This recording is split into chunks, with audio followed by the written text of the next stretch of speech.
بسم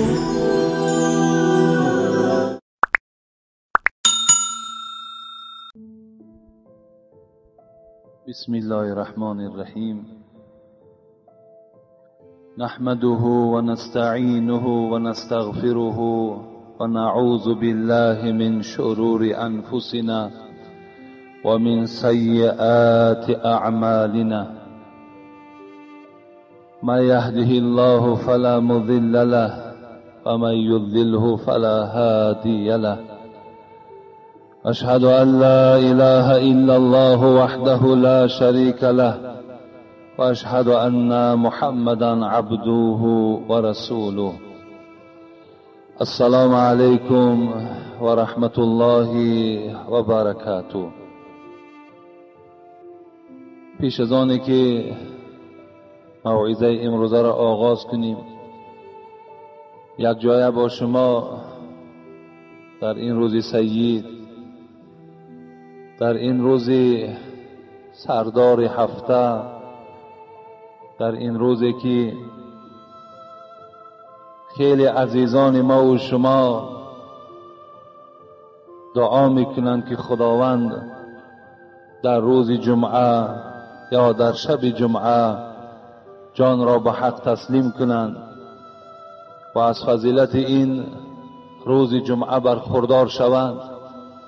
از این خاطر ما و شما هم از این ساعتهای خیلی پرقیمت و پرارزش دستی به دعا می‌برداریم و از پروردگار خود سوال میکنیم، از پروردگار خود التجا میکنیم تا که این قدم‌هایی که ما به سوی این خانه او گذاشتیم، قدم‌های ما را پروردگار را ضایع مگردان و خدایا در هر یک قدمی که ما به سوی خانه تو گذاشتیم حسنات، ثواب نویسانده بگردان و تمام آن سهو و آن لغزش و آن کوتاهی هایی که از ما بندگانت سر میزند، خدایا در هر قدممان آنها را کوره بگردان و خدایا در دل ما جمعیت، محبت خودت را، محبت حبیبت را، محبت قرآن و اسلامت را خداوندا جایگیر بگردان و در دل ما ترس ذات خودت را هم پروردگار را پیدا بگردان. ما را خدای مهربان چنان بندگان بگردان که غیرت اسلامی داشته باشیم، خدایا بی غیرت نباشیم. ان الله غیور یحب الغیره. خداوند ذاتی هست که خود میگوید با غیرت است و غیرت دارد، بندگان با غیرت چه دوست می‌دارد. خدایا برای همه ما بندگانت غیرت اسلامی را نصیب بگردان و خدایا تاجیکستان ما را آباد بگردان، زیبا بگردان، چه جهت‌های اقتصادیشه، چه جهت‌های فرهنگیشه. خدایا در بین تمام دولت‌ها نسبت همه دولت‌ها خدایا بلندتر بگردان و رئیس جمهور خدا عمر دراز و تن صحت و از جمیع آفت‌ها، از جمیع گزندها خدایا در حفظ امانت نگهش بدار. آمین یا رب العالمین. سه جمعه الحمدلله که ما و شما خیلی یک موعظه ضرور و خیلی یک موعظه لازمه که برای جامعه ما و شما بود، ما به سمع شما رسانیدیم که این فضیلت خیر احسان بود برای انسان با عقل، برای انسانی که امروز شرایط دارد، پول دارد، مال دارد، یعنی دست دهنده دارد، قوت خیر احسان دارد. انشاءالله این 3 ساعتی که ما صحبت کردیم برای او باید که اگر عبرت گیرنده باشد الله که عبرت چه باید که گیرد. لیکن اگر انسان دل سخت باشد، انسانی که دارا باشد لکن دست دهنده نداشته باشد، اگر ما چند جمعه دیگر هم که صحبت کنیم برای این گونه شخصان دل سخت دلسیاه صحبت ما دیگر تأثیر ندارد. چگونه ای که من برای شما از احادیث های بیشمار، از آیت های بیشمار صحبت داشتم و باز چندین حدیث و آیت هایی که در این باب وجود دارد ناگفتمان، میخواهم یک کمی در اطراف این صحبت داشته باشم و بعدا خدا خواسته باشد سوال هایی که در پیش من است جواب میگردانم. قال رسول الله صلی الله علیه و سلم، حدیثی هست که من یک جمله این برای شما بیان کرده بودم که حبیب خدا گفته بودند علی کل مسلم صدقه. در روی دنیا اگر امروز میگویند 1.5 میلیارد مسلمان زندگی دارد، حبیب خدا میگوید بر گردن همه این 1.5 میلیارد مسلمان صدقه کردن واجب است. علی کل مسلم صدقه، هر یک مسلمان باید صدقه کند. هر یک مسلمان باید که دستی با خیر داشته باشد. این سفارش حاجی نیست، سفارش مولوی نیست، سفارش یگان داملا نیست، این سفارش سردار همه اینها معلم ما محمد صلی الله علیه و سلم است. بر گردن هر یک مسلمان صدقه واجب است. علی کل مسلم صدقه. شاید که در بین یک جمعیت زیاد حبیب خدا این صحبت کرد، یک نفری خیلی بیچاره، یک نفری خیلی ناداره از جای خود خیز گفت یا رسول الله این لم یجید. من شخصی هستم که فقط و فقط شاید برای شکم خودم، برای شکم عائلم و برای تأمین فرزندهام مال دارم خلاص.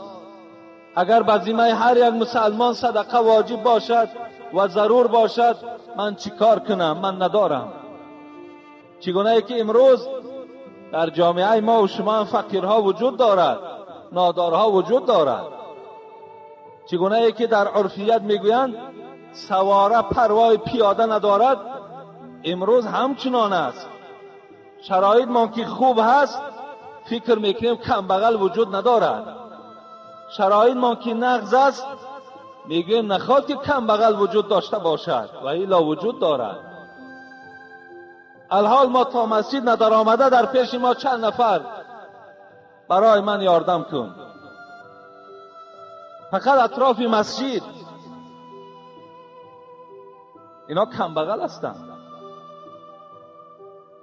بیچاره از جاش خیز گفت حبیبی خدا نور چشم من میخواهم که صدقه کنم. من از زبان شیرین شما شنیدم فضیلت صدقه را، لیکن ندارم. این لم یجید، یافته نمیشه و چیکار کنم؟ حبیبی خدا چی گفتند؟ یعمل بیدیه فینفع نفسه و یتصدق. حبیبی خدا انما بعثت میسرین ولم تبعث معسرین. خداوند مرا برای چی بین شما فرستاد؟ پیغمبر خدا گفت تا که من بر بندگان خدا جبر نکنم، تا که بالای بندگان خدا ظلم نیارم، تا که بالای بندگان خدا مشقت جاری نکنم، بلکه چیکار کنم؟ برای چی آمدم؟ میسرین، من آسان گیرنده آمدم. من میخواهم که بنده های خدا مشقت نیفتند، بنده های خدا از حساب ناداری و قرض و قواله و در بدر نیفتند. من برای این آمدم. حضرت چی گفتند؟ گفتند مادامی که ای امتی من نداری کار کن، در یگان کارخانه رفته کار کن، زمین داشته باشی در زمینت کار کن، خواجگی نزد حولگی داری نزد حولگی در کار کن. فینفع نفسه، آن چیزی که از زمین تو حاصل می شود و یتصدق، برای جان خود صرفش کن. دقت کنین، این جمله بسیار جمله حل کننده ای هست. حبیب خدا نگفتند اچم داری نداری قرض کن، نگفت اچم اکو چیکار میکنی، شرایط همین است، همسایه کرد وای خیشت کرد، داری نداری بچم هر راهی را که استفاده میبری کردن بگیر، ماشین تا فروش، خانه تا بفروش. اینا نگو حبیبی خدا. چی جمله حل کننده ای گفت؟ رو گفت ای بنده خدا، رو گفت تو آزاد، با دستات کار کن، در زمینت کار کن، در هر یک اداره کار داری کار تا کردن بگیر، آن مبلغ معاشه که به دستی تو از حساب مهنتت میآید باید تصدق، در جان خودت صرفش کن. این هم صدقه است گفت پیغمبر، این هم صدقه است، این سخن پیغمبر است، این را هیچ کس رد کردن نمیتواند. افضل دینار ينفقه الرجل دینار ينفقه على عیالی و ينفقه على دابته و دینار ينفقه على اصحاب في سبيل الله و اعظمها اجرا الذي انفقته في عیالی. پیغمبر خدا گفتن شما پول دارین، گفت دینار، گفتن حبیب خدا امروز من میگویم در جای دینار سامانی. حبیب خدا گفت سامانی داری یا دلار داری یا دیگر نمودی پولها را داری؟ افضل ترین پیغمبر، افضل دینار، کدام سامانی از همه در سامانی افضل تر است؟ همان سامانیه که حبیب خدا گفتن که اگر انسان ينفقه على عیالی، زن و فرزند خودش اسیر کند، افضل ترین سامانی، افضل ترین پول همان پوله که اگر گفت از همان پول زن او فرزند او سیر باشد، زن او فرزند او از خوراکه و از پوشاکه تامین باشد، این افضل ترین صدقه، افضل ترین دینار پیغمبر خدا بها دادن. دوم چی گفتن؟ دوم گفتن افضل ترین دینار همان دیناری هست که انسان ينفقه على دابتی، در اسبش، در خرش، در گاو، در گوسفند، در آن مالی که در خانه دارد یا ماشینی که برای خدمت دارد در همون وقت تأمین میکند. اینم پیغمبر خدا گفتن افضل ترین پول، افضل ترین سامانی انا همین سامانی هست. سوم چی گفتن؟ و ينفقه الرجل على اصحابه فی سبیل الله. باز گفتن افضل ترین سامانی، گفتن پیغمبر همون سامانی هست، همون پولی هست که اگر انسان در رفیقی را میبیند که بیچاره شرایط ندارد، بیمار است، میدهد میگه رو تبابت کن. رفیقی هست بیزن است، دستش میرسد رو زن بگیر. رفیقی هست میاد مراجعت میکنند مادرم بیمار است، برای مادری او میدهد. یعنی افضل ترین سامانی پیغمبر گفت همان سامانی هست که انسان برای رفیقش صرف میکند، برای رفیقش. لیکن اعظمها اجرا، لیکن گفت بزرگترینش کدام است؟ هر وقتایی که مرد بر زن و فرزندی خودش صرف میکند. این حبیب خدا گفتن افضل ترین دینار، افضل ترین خیر انا همون خیری هست که انسان برای زن و فرزندی خودش تأمین کند. من برای چی اینقدر تاکیدن گفته ایستادم؟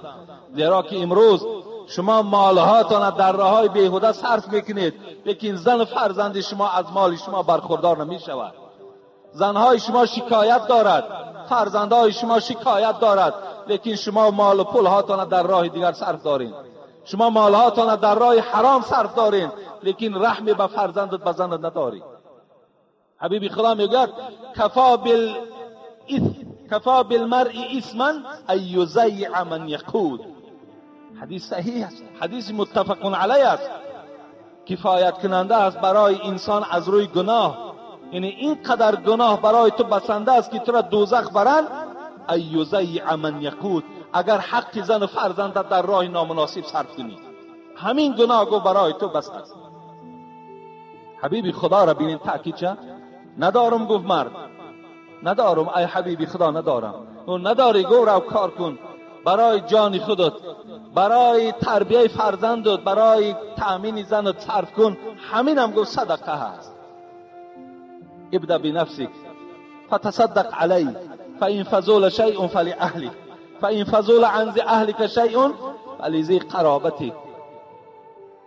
حبیب خدا میگه اولین پولی که در دست شما میگذارد جوانای عزیز، امروز الحمدلله شما تاجر شدین، امروز الحمدلله که شما پول به دست شدین، مبادایی که اولین پولی که در دست شما میگذارد، مبادای در دست یکی از شما $100 میافتد، $500 میافتد، $1000 میافتد، حبیب خدا راهنمایی دارد. همین پول چیکار کنی؟ میگوید ابدأ بنفسک، رو بازار میگوید آن لباسی که برای خودت معقول است برای جسد خودت بخر.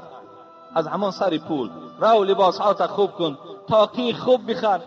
خب لباسات تامین کردی، بیا به خانه، عائلت بگیر، فرزندهات بگیر، رو برای اونها هم لباسی خوب بخر، برای فرزندات کتاب بخر، سمکه بخر، رو در دست میرسد بهترین مکتب دا بگذارش تحصیل کردن بگیره.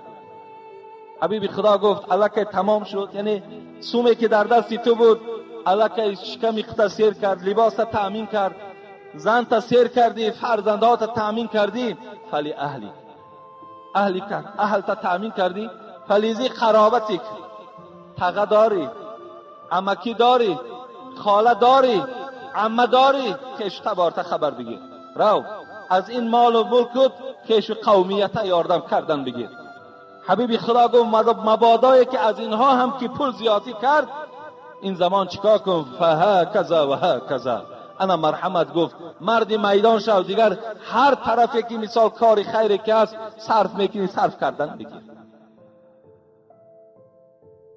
افسوس که امروز، افسوس که همان رحم و انصاف چی در پیشواها ما نمانده است، چی در مردم ما نمانده است. اگر تا زمانی که ما با یک برادر ما رحم نداشته باشیم، تا یک زمانی که برادر ما و شما با کم خراجاتی اگر دلالت نکنیم، باور کنین ایمان ما و شما کامل نیست، ایمان ما و شما کامل نیست.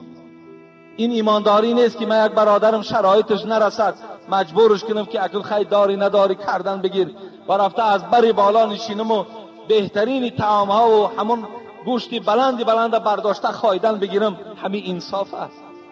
این انصاف نیست. یک قصه از دوره صحابه پیغمبر رحمت تماشا کنین، مهربانی و دلسوزی را تماشا کنین و از این قصه ها را شنیدن پس چق نکنین، بلکه عبرت گیرین. اینا برای عبرتن.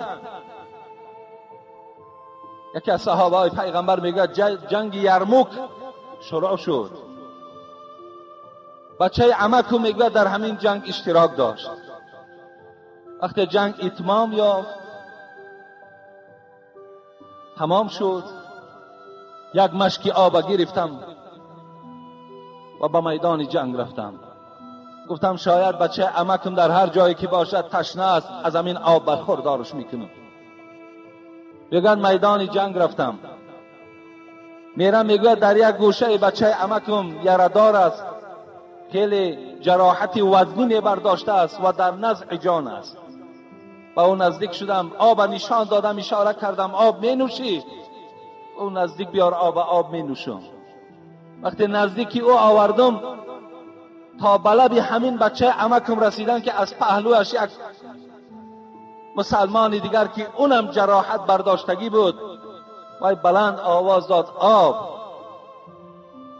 میگه این بچه عمکم وقتی صدای او را شنید به من اشاره کرد، پیشی وی را گفت، در حالتی که خود حضرت جراحت وزنین داشت، خودش تشنه بود، گفت پهلوم دا برگفت. وقتی میگه پیشی وی رفتم نگاه میکنم هشام ابن ابی العاص است و نزد زبان اون نزدیک آوردم مشک آب که از پهلوش یک برادر دیگر فریاد زد آب. میگه هشام به من اشاره کرد، نزدی وی را گفت. وقتی به پیش وی تا رسیدم گفت که جان وی الکی از بدنش جدا شد.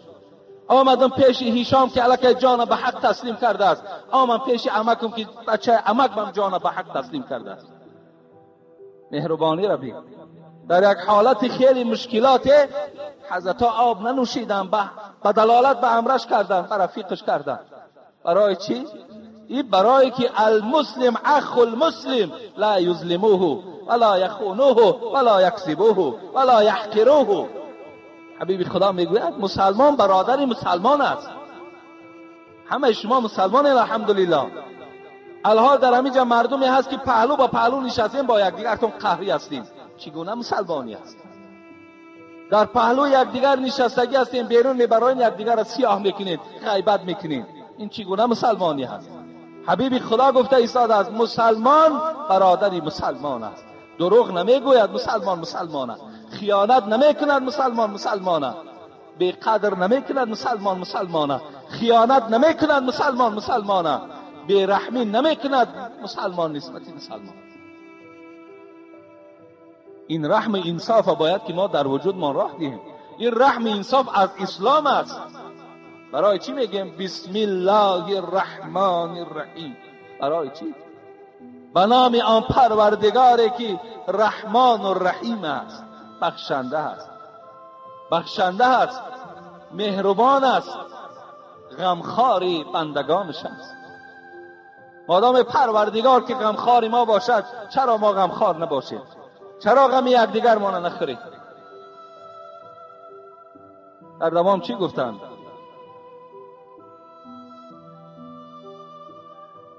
در دوام گفتند فَإِنْ أَرَأَيْتَ إِنْ لَمْ يَسْتَطِعْ. ای حبیب خدا، مادامی که با دست هم کار کردن نتوانستم در زمینم، مادامی که همین عمل انجام ندادم، چیکار کنم؟ حضرت چی گفتن؟ قال تعین ذا الحاجة الملهوف. مادامی گفت اگر قوه کاری نداشته باشی، یا مادامی که تو اگر از عهده کار نبرایی، یا مادامی که اگر تو آنقدر مبلغ نمیابی که حتی شکم خودت و زن و فرزندت تامین کنی، چیکار کن؟ گفت تعین ذا الحاجة الملهوف. اگر میبینی یک موی سفید که خیلی مانده شده است، یا یک مادر خیلی مانده شده است، در دستشان بار است، یا یک کار دارن بیچاره از عهده کار نمیبرن، رفته اونها را یاردم کن. این هم صدقه است. گفت پیغمبر این آداب الله که از بین جوانان قریب که گم شده است. کم از آن جوانی که اگر یک همسایه‌ای که موی سفید داشته باشد، یا یک مادری پیرانسال باشد، از او پرسان کند ماما یگان خدمت داری، بابا یگان خدمت داری؟ اینا هیچ جوان نمیگوید. حبیب خدا دلالت دارد اگر کدام انسانی که پول دادن نمیتواند، خیر کردن نمیتواند، یک آدم رفته دست شگیرد، یک آدم خدمت انجام دهد، این هم گفت صدقه در راه الله است. صدقه معنای را ندارد که ما خون کنیم. صدقه معنای را ندارد که ما گاو غلطان کشیم یا دیگر مالها را ذبح کنیم. حبیب خدا میگه احب صدقه الی الله تبارک و تعالی. دوست داشته ترین صدقه به سوی پروردگار چی است؟ قول الحق. حتی یک سخن راست گفتن این بهترین صدقه به سوی الله است. وقتی آدم راستگو باشد، حتی راست قولی را پیغمبر گفت محبوب ترین صدقه به سوی پروردگار است. در دوام این مرد باز پیغمبر را سوال کرد ارایت این لم یستطیع. ای پیغمبری خدا، اگر مبادا یک موی سفید یاردم نکردم، یا یک مادر پیرم یاردم نکردم، نتوانستم، باز چی دلالت داری؟ قال یأمر بالمعروف او الخیر.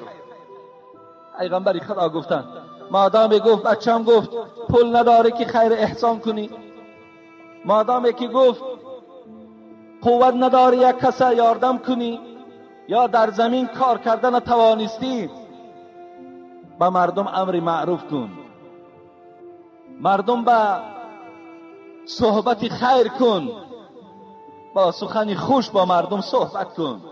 این هم گفت صدقه در راه الله است. این جوان در آخر چی گفتن؟ ارایت این لم یفعل یا رسول الله، اگر گوی پیغمبری خدا اگر نتانم گپی خوبه گفته چی؟ اگر امر معروف کردن نتوانم، مثل بعضی از برادرایی که امروز دل خراشند، بعضی از برادرایی که امروز زبان خوش ندارند، فقط در زبان آزار، فقط دشنام، فقط تحقیر. و اگر زبان حق باشد چی؟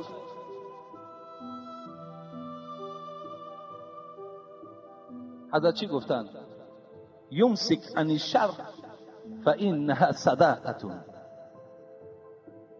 بهترین جمله ها،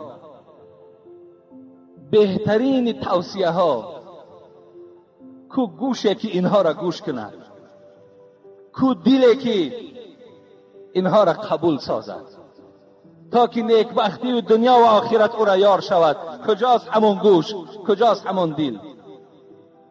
ای حبیبی خدا، اگر نتوانستم زبان خوشقتی مردم صحبت کردن نتوانستم، فقط کارم غیبت باشد چی؟ حالا امروز مردها از زنها گذرانیدن در غیبت. هر جا میره غیبت، هر جا میره فلانی را فلان کس فلان گپ گفت. ایزا نمیکشی؟ شرم نمیداری؟ از خدا نمیترسی؟ شب معراج این افسانه نیست. شبی که پیغمبری خدا رخصتی شدن، دعوتنامه داشتن، به نزد الله رفتند. وقتی نزد الله رفتند، حبیبی خدا میگد لما عرج بی مررت باقوام لهم اظفار من نحاس یخمشون وجوههم و صدورهم. پیش یک قومی گذشتم، خیلی قومی کلام بود، شاید 1000 نفر، شاید 100,000 نفر. چی وظیفه داشتند؟ ناخونهای دراز دراز از میس پروردگار با آنها تیار کردگی بود. با این ناخونها با دست خودشان چیکار میکرد این قوم؟ همین چهره روی که گوشتی ملایم دارد همین را میخراشید و میغلطانید. این روی دلهای ملایمی که داشت اینها را خونشار میکردند. باز اینها برقرار میشدند، باز اینها سر میکردند. در بدن یک سوزن بزن، درد سوزن تصور کن. نداری طاقت یک زخم سوزن، نمی ترسی چرا از سوز گلخن؟ حضرت میگوید قوت یک سوزن نداری، از آتش دوزخ نمی ترسی؟ این کندن روی و خراشیدن بالای سینه کاری آسان نیست. حبیب خدا غمگین شدن. من هم یا جبرائیل. شاید حبیب خدا گریه هم کرده باشند. اینها کیها باشند که در این قدر عذاب سخت گرفتارند؟ حضرت جبرائیل چی گفتند؟ هم یاکلون لحوم الناس و یقعون فی اعراضهم. حبیب خدا گفت اینها کسانی بودند در دنیا که دو عیب داشتند، دو جنایت داشتند. یکم این که هر جایی که یک برادرش خلوت که میافت و غیبتش میکرد. هر وقتایی که یک برادرش اگر در حضورشان نباشد در حال غیبت در حق او سر میکردند. اینا گو یک جنایت همین بود. دویم جنایت همین بود که یقعون فی اعراضهم، میخواستن قدر و قیمت یک برادرشون پس سازند. در هر جا او را هر گونه تحقیر و هر گونه تهمت میکردند. چگونه ای که امروز بعضی تهمت ها در راست ماست. کمتر از خدا ترسید، کمتر از خدا بترسید. آن صحبتی که من برای شما میکنم باوری دارم که اگر همین صحبتی مرا ناریخته و ناچینده در کدام اداره نباشد، در کدام شخص نباشد رسانید، انشاءالله من باوری دارم برای من صدها مکافات روان میکنن. لیکن افسوس که شما سخن درست نمیرسانید، افسوس که شما سخن خوب نمیرسانید، افسوس که این غمخواری های ما را در حق خودتان نمیرسانید، بلکه شما برعکس میرسانید. حضرت گفتن دو جنایت داشتن. یکی یکدیگر را چیکار میکردن؟ غیبت میکردن. دوم یکدیگر را قدر قیمتش که در پنهانی میافتن و او را قدر قیمتش پس میکردن. حبیب خدا گفت از سوی این مرد که سوال داد اگر نتوانم امر معروف و سخن خوب گفتن نتوانم چیکار کنم؟ یمسک عن الشر فإنها صدقة.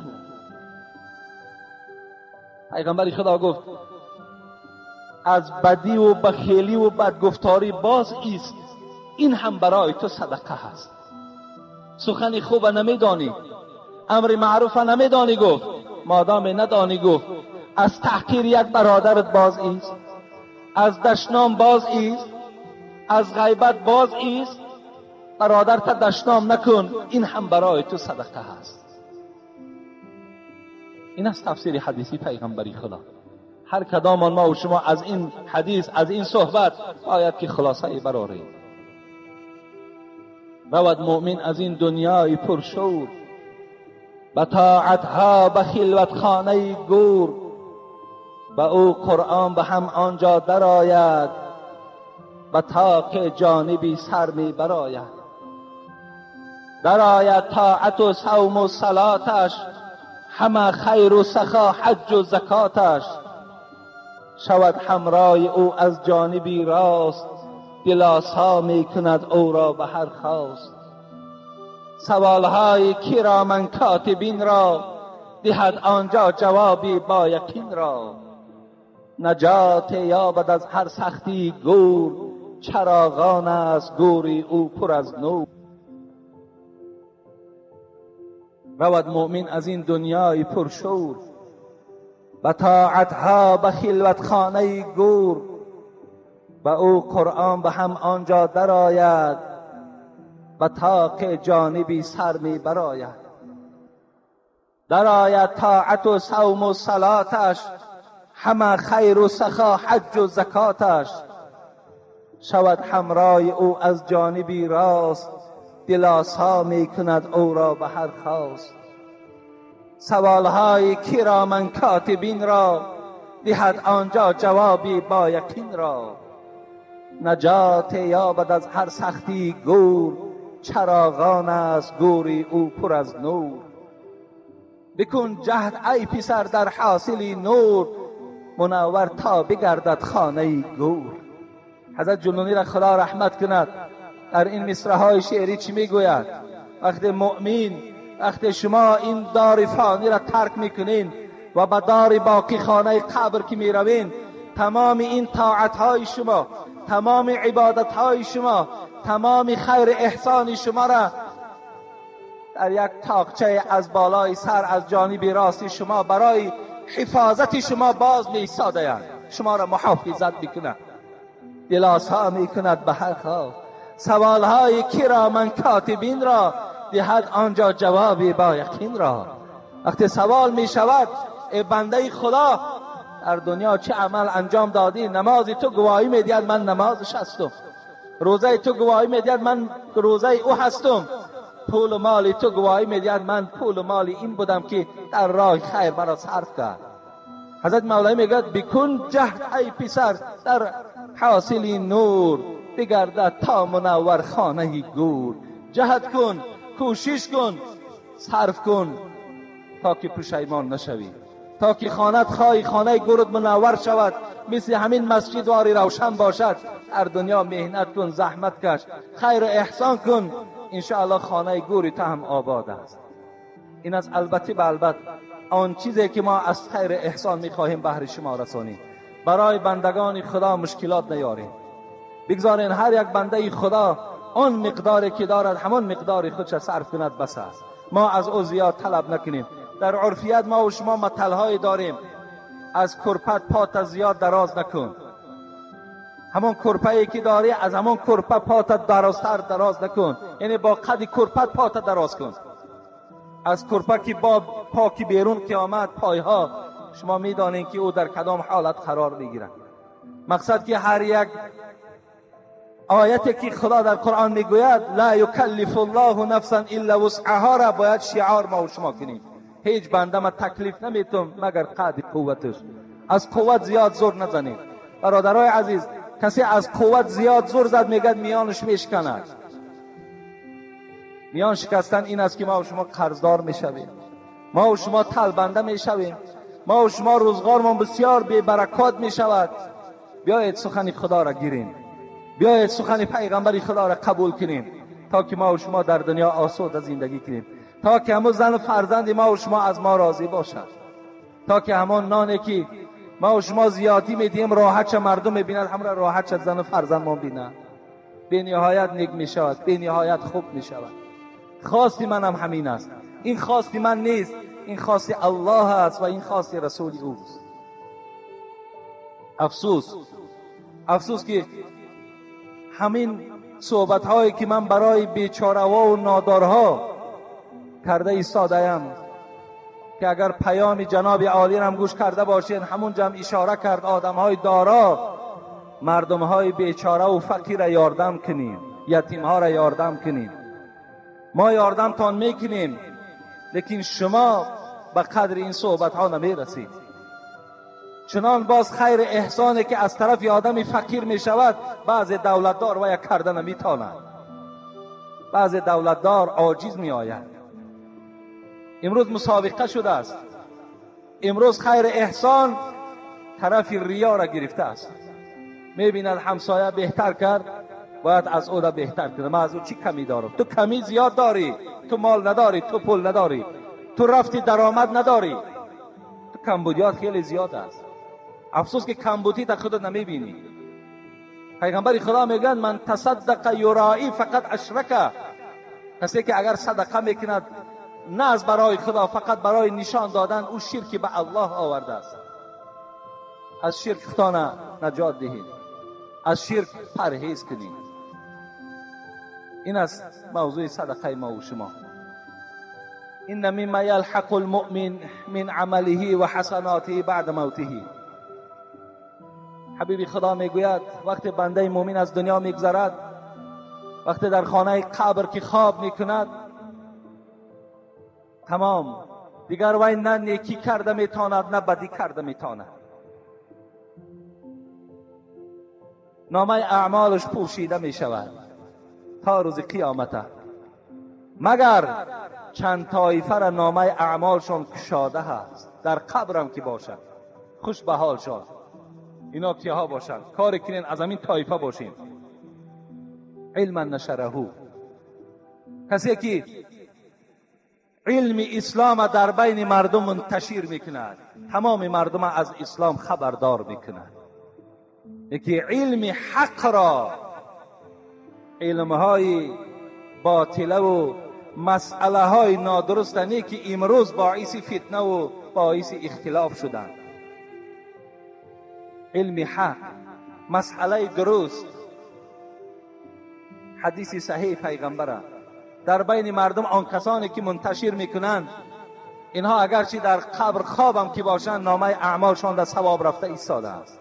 علما نشره او ولدا صالحا ترکه. دویم گروش کدام است؟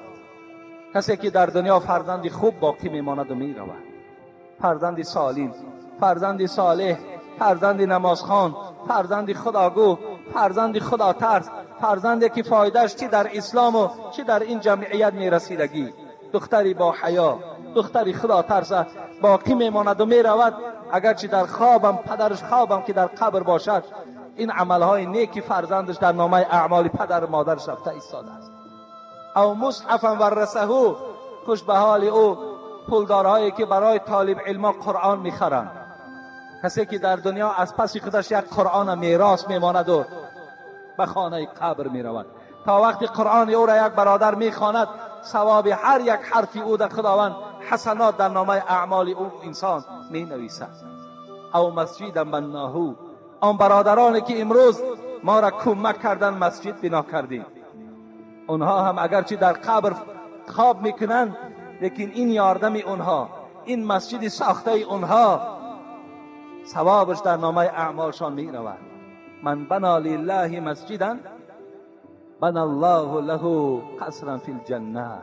کسی در دنیا اگر یک مسجد بنا کرد، خداوند چنان قصر برای او میدهد که اگر وی نرخ کنی شاید که عددها کمی میکند و این نرخش دیگر حساب ندارد. اون قصر که خدا برای شما میدهد چنان بلند هست، میگد قصر که حتی انسان تصور میکنه که ستاره در پیشش است. اینقدر قصر بلند خدا برای آن کسانی که در دنیا مسجد بنا میکنند نصیبشان میگرداند. او بیتا لابن سبیل بناه، دیگر طایفش کدام است؟ کسی که در حالت زندگیش یک مهمانخانه برای مردمی که مسافر میشوند بنا میکنند.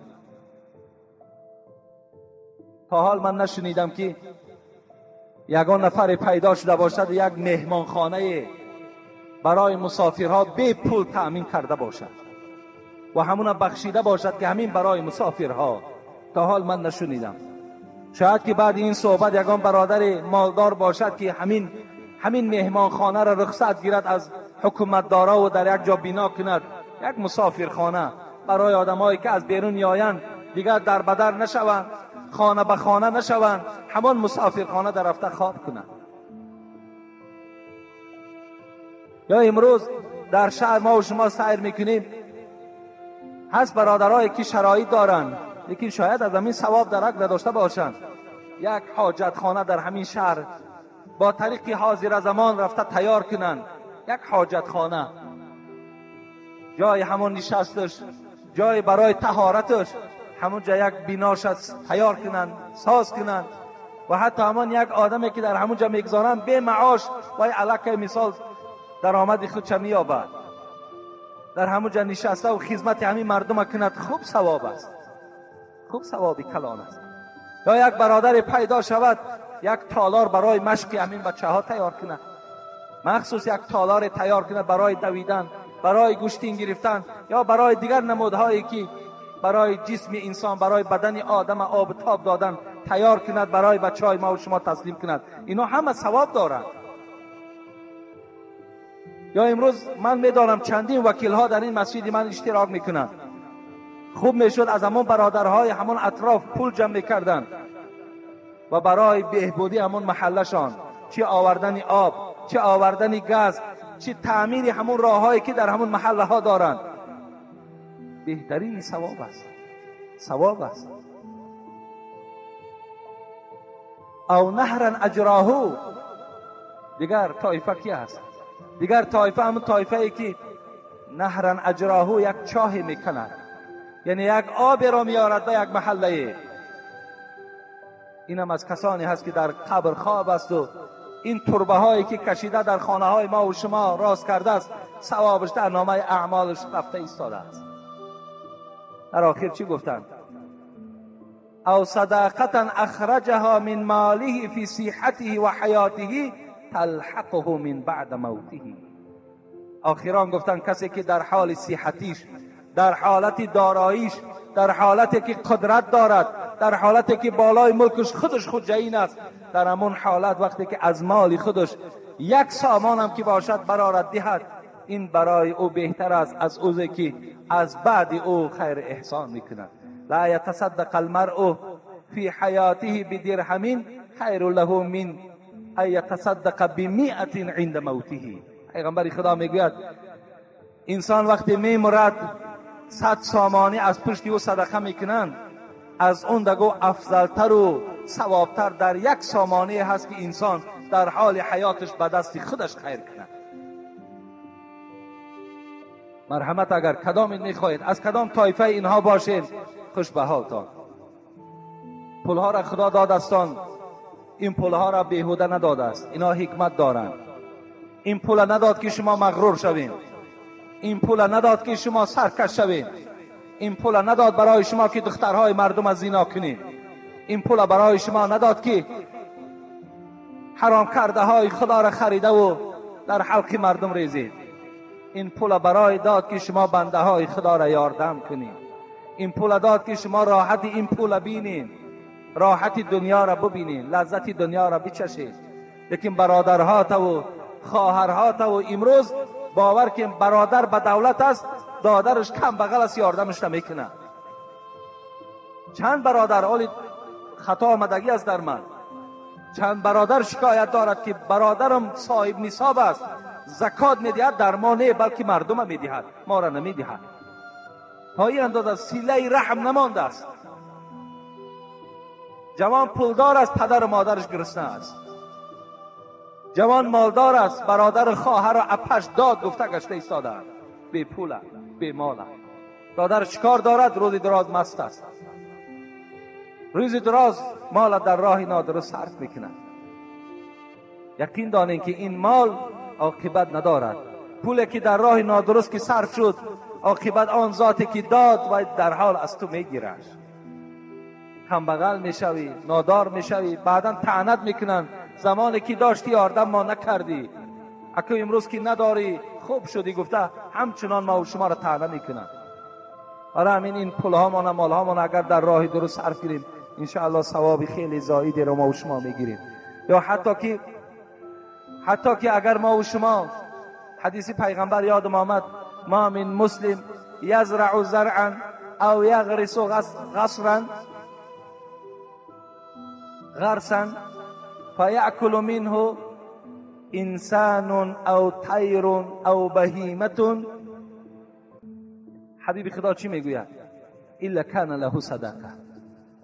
اگر کدام انسان یک درخت میشیناند یا در یک زمین زراعت میکند، گندم میپاشد، زغیر میپاشد، حبیب خدا را حدیث مبارکش تماشا کنید.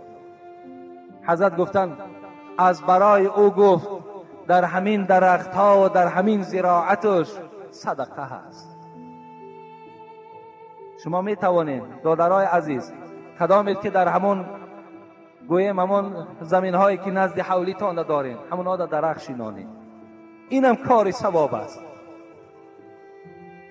اگرچند که باغ کردن کار هر کس نیست، اگرچند اینم خیلی بگیم یک فضل کلانی هست که خدا به هر کس نمیدهد، لیکن به هر حال شما بنده های خدا هستین. توصیه پیغمبر همین است که حتی که اگر شما یک درخت شینانین، اینم برای شما در نزد پروردگار ثواب است. حتی میگوید بین اگر از میوه همون انسان میخورد، حیوان میخورد، پرنده ها میخورد، اینم برای شما ثواب است. گفت حتی انسان، در حدیث دیگر میاد، حتی انسانی که اگر از چشم تو پنهانی آمده از همون میوه های درخت تو چیند، هم در هر یک دانه میوه پروردگار برای تو 10 ثواب میدهد. حتی میدزدن از باغ دزدن هم تو را خداوند ثواب میدهد. اینم عملی خیلی خیر است، اینم شما از دست ندهید.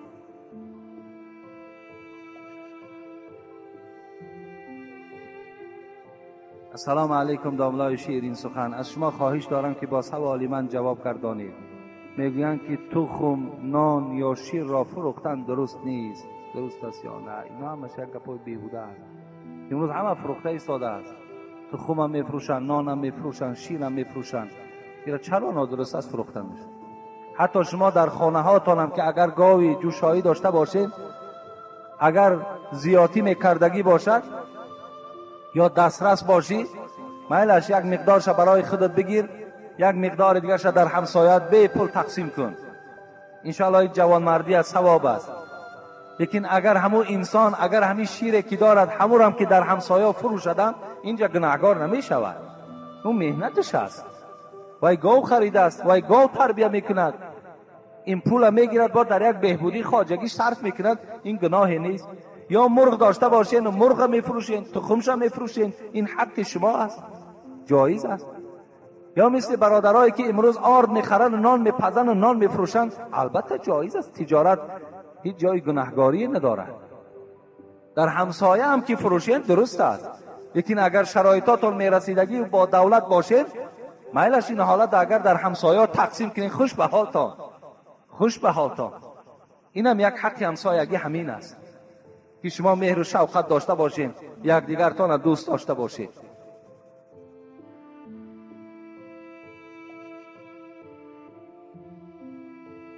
سوالها را به نهایت دراز بد می نویسید.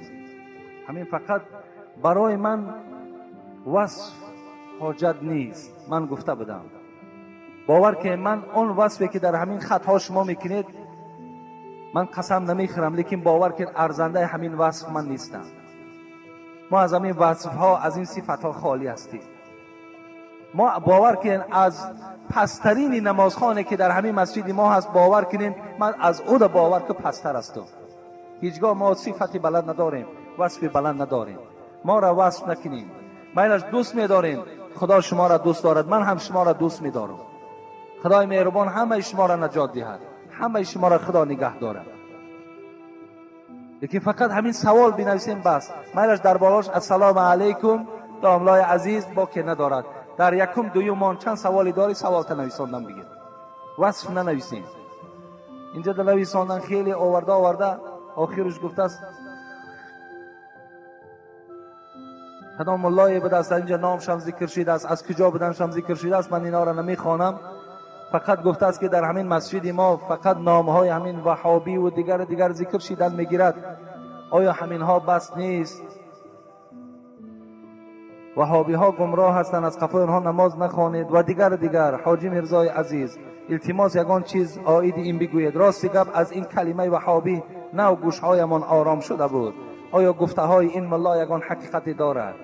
یعنی هست البته انسان هایی که با همون کلمه های وهابی و با همون کلمه های نادرست در بین مردم افشا میکنند، در بین مردم میرسانند. برادرای عزیز، امروز این فضل الله بود، این ده همه ما و شما شکرانه کنیم و قوه بی نهایت زیاد صرف کرده جناب عالی بود که امروز ما و شما به وحدت رسیدیم، ما و شما آرامی را به دست آوردیم. از این آرامی در نعمت کلال و قیمت به خدا قسم وجود ندارد. همین سبب آرامی است که شما آمده در نزد من میشینید، آمده در این مسجد کشاده میبینید، همه این سبب آرامی هست. بیا بس کنیم، کسی چیزی بود نبود، همه این ما و شما با گذشته گفتیم کلان تلا صلوات. بیا یک دیگر را سیاه نکنید. بین همی وضعیتی که خدا برای ما و شما موافقش آورده است، اینقدر یک دیگر فهمی ها داریم، محبت داریم. الحمدلله امروز پیشروی ها داریم در همین تاجیکستان. امروز روز به روز دسترخوان ما و شما بای شده ایستاده است، می شود الحمدلله. فقط شما دعا کنید. بین همین آرامی را از دست ندهیم. بین یک جای ما و شما همه یک دیگر ما دوست داریم، ازبکیم، تاجیکیم، کدام ملت نباشیم، یک دیگر ما دوست داریم، یک دیگر ما حرمت کنیم. در یک محله زندگی داریم، در معرکه یک دیگر مراسم های مرده و خرسندیمان یک جایه هستیم، بین یک دیگر را احترام کنیم. همه من کلمه لا اله الا الله محمد رسول الله میگوییم. او شما مسلمان هستید، چی در کار؟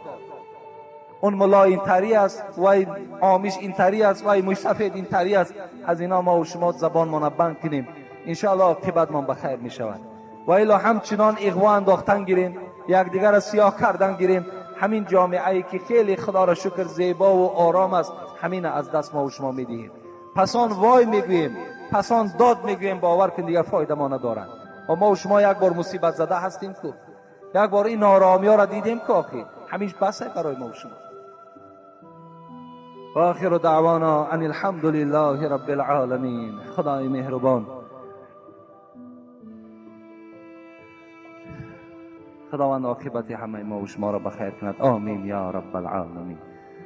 خب انشاءالله جمعه آینده اینجا برادرایی که یاردم ها کردن نام هاشون میخونیم. برای وقتم الکی وقت کمی گذشتگی هست و جمعه آینده انشاءالله خیامون سوال و جواب ها را مگرم گیم که به سوال و جواب این جمعه نرسیدیم. این صدقه خیلی موضوع مهم است. همین قدر من الحال یعنی تمام خیر احسان ها را جابجا کردن در قوت ندارم، لیکن من همین قدر به شما رسانیدم که کدامش در شما ثواب میگیرین، کدامش در شما ثواب نمیگیرین، تا که فهمین که اسلام بالای هیچ کدام مسلمان جبر ندارد، ظلم ندارد. اسلام همه ما و شما را فقط و فقط از روی شرایط طلب میکند. شرایطت هست مرحمت، شرایط نداری زور نزن، شرایط نداری قرض نکن. این دستوری قرآن و دستور احادیث های پیغمبر است. مرحمت از آن بگیم. یک اعلان است برای همه مهمان هایی که مسجد حضور دارند، اینکه انشاءالله این سخن مرا میشنوند. من همه مهمان ها یک خواهش است که یعنی اگر اولا همش خوش آمدن، خدای مهربان شما را نگه دارد. من میدونم که خیلی اخلاص زیاد و محبت زیاد به مسجد دارند و دین اسلام دارند. خداوند پای قدم شما را مبارک بگرداند و انشاءالله ما قوت چند مهمان گذراندن هم داریم. شرایطش خدا را شکر همش در اینجا مهیا کردگی هستند. از آمدن مهمان ما همه وقت خرسند هستیم و غمگین نمیشیم، زیرا این حدیث پیغمبر است: من کان یؤمن بالله والیوم الاخر فلیکرم ضیفه. هر کسی ایمانی بر خدا و ایمانی بر روز قیامت دارد باید مهمان احترام کند. از این خاطر ما به قدر مهمان ها البته میرسیم، لیکن اگر خوب میشد که مثال هر کدام شما در هر جایی که هست، اینجا برادرای از قرغان تیپه هم هست، از یاوان هم هست، از حصار هم هست، از دوشنبه هم هست، اگر هم نفرهای زیاده که مثال هستین شما، اگر در همون محله هایی که هستین ما را تکلیف کنین، ما پیش شما بیاییم. شما یعنی به اینجا را آمدن در این قدر خراجات ها و این قدر زحمت ها را بسیار خوب میشود که باور که ما در اونجا باشیم، این برای من بهتر است و این برای ما خوبتر است. زیرا الحال شما هم میدونین که شهر کولاب قریب 4-5 معرکه دارد تا ماه سپتامبر. 4-5 معرکه های خیلی کلانی و سیاسی دارد. از این خاطر بهتر و خوبترش همین است که همین مهمان هایی که هستند، مخلص هایی که هستند، خداوند شما را نگه دارد. باز میگویم که چقدر که شما به ما محبت دارین، ما هم به خدا قسم به شما محبت داریم. لیکن فقط شما از اونجا طلب کنین کدامید به تلفن من 62 96 58 62 96 58. همین قدر شما همین را تکلیف کنین که ما در فلان محله هستیم. من اکثر وقت مادر ما خبرگیری دوشنبه میرم، هر جایی که باشین شما ما پیشتون میام. ما یگانی تا سرکشی و مثال گردن هوایی ندارم. کدام محله ایده باشین، همین راههای دور التماس از اونجا به اینجا آمدن ده مرا خود ما تکلیف کنین، من میبیام برای که همین معرکه ها البته گذرن تمام شوند، بعدا انشاءالله باز ما و شما رفت آمد ما دوام دادن میگیریم. 62 96 58 فراموش نکنین. سوالتان میغلطد، مراجعت داریم، به ما مراجعت کنین.